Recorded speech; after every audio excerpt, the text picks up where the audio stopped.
Let me just share with you and the audience some of what the Israeli Prime Minister Benjamin Netanyahu has had to say. To have European countries and Australia march into that,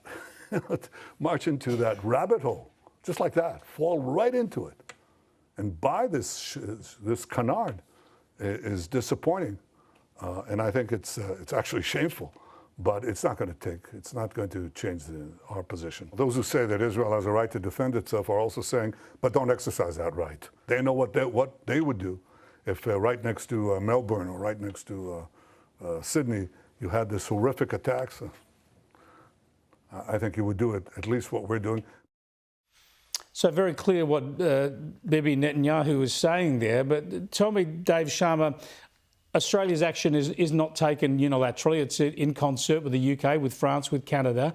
Will it have an impact on Israeli policy? Will it have an impact on what Hamas intends to do? Well, look, it is having an impact on Hamas. I mean, Hamas has been portraying this concession from Australia, the United Kingdom, France and Canada as a win. They've been saying that, look at what we've achieved. Look at what the terrorist attacks of the 7th of October have achieved. It's changed their approach to ceasefire negotiations, a ceasefire deal which was close. Hamas has now upped the ante and said, well, no, we're not going to give back the hostages until the state has realised we've got our capital in Jerusalem and we're not going anywhere, by the way. So they've pushed back the prospects for peace.